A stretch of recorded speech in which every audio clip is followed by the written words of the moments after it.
Hello बच्चों, let's see this question. The question says what are the symptoms of elephantiasis? तो बात कर लेते हैं इस क्वेश्चन के की कॉन्सेप्ट की. तो यहाँ पर इस क्वेश्चन में जो की कॉन्सेप्ट फॉलो हो रहा है that is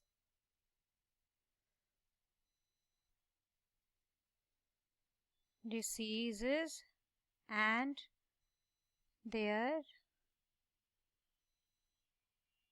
causative agents, right. तो अब मतलब इसके अंदर हम डिसीजेस पढ़ते हैं, उनके कॉजेटिव एजेंट्स पढ़ते हैं. तो यहाँ पर बात करनी है हमें एलिफेंटियासिस के बारे में. तो ये जो एलिफेंटियासिस डिसीज है इसको हम एक और नाम से जानते हैं, that is lymphatic filariasis. Right, lymphatic filariasis ये बेसिकली एक बहुत ही रेयर कंडीशन होती है जो कब होती है, मस्कीटोज के थ्रू स्प्रेड होती है. ये मस्कीटोज के थ्रू ये स्प्रेड होती है. अब ध्यान से समझेंगे कि इस डिसीज में क्या चीजें हैं. देखो, ये तब स्टार्ट होती है जब मस्कीटो जो है इन्फेक्ट हो जाता है राउंड वॉर्म के लार्वा से. राइट, मस्कीटो इन्फेक्ट हुआ राउंड वॉर्म के लार्वा से, और फिर अब ये मस्कीटो कैसा है, इन्फेक्टेड है.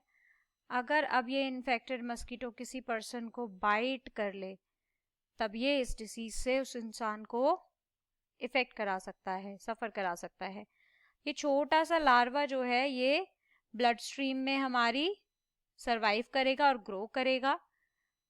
बाइट किया किसी सपोज ह्यूमन को, तो ये जो हमारा लार्वा है, ये छोटा सा लार्वा यहाँ पे सरवाइव करेगा एंड साथ साथ ग्रो करेगा. जब मैच्योर हो जाएगा ये हमारे लिम्फ सिस्टम में, ये पूरा मैच्योर कहाँ पे होगा, हमारे लिम्फ सिस्टम के अंदर. राइट, जब ये पूरा ग्रो हो जाएगा तब क्या होगा, ये वहाँ पर रह सकते हैं सालों तक. राइट, और बहुत ही ज़्यादा डैमेज कर सकते हैं लिम्फ सिस्टम को. राइट, और उसी वजह से स्वेलिंग होती है. तो सिम्टम्स की जब मैं बात करती हूँ, अब बात कर लेते हैं इसके सिम्टम्स की. कॉज हमने देखा वॉर्म है हमारा, राउंड वॉर्म. सिम्टम्स इसमें क्या क्या आते हैं, अब सिम्टम्स देखते हैं जल्दी से.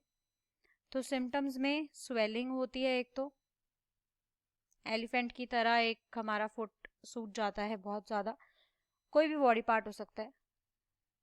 स्वेलिंग के साथ वो पर्टिकुलर बॉडी पार्ट कैसा दिखने लगता है, बल्की दिखने लगता है एंड लंपी दिखने लगता है. राइट, बल्की एंड लंपी सा स्ट्रक्चर दिखने लगता है. और स्किन जो है वो कैसी हो जाती है, विद स्टिफ टफ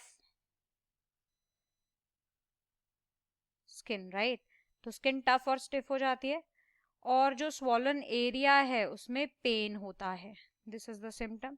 ट्रीटमेंट के तौर पे अगर हम बात कर लेते हैं, चलिए ट्रीटमेंट की बात करें तो इस डिसीज में ट्रीटमेंट के अंदर क्या चीज़ें होती हैं.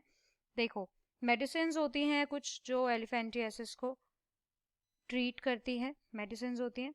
हमारे डॉक्टर जो हैं वो हमें कुछ मेडिसिन्स देते हैं जिनमें से जो कॉमनली दी जाती है that is di ethyl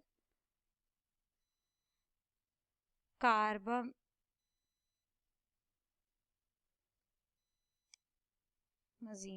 right, इसको शॉर्ट में हम DEC भी बोलते हैं, डाई इथाइल कार्बामाजीन. राइट, ये टैबलेट दी जाती है, ये मेडिसिन दिया जाता है, ये सॉल्ट दिया जाता है.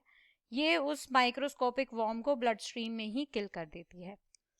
So according to this was the answer for this question. I hope you understood it well. Best of luck. Thank you.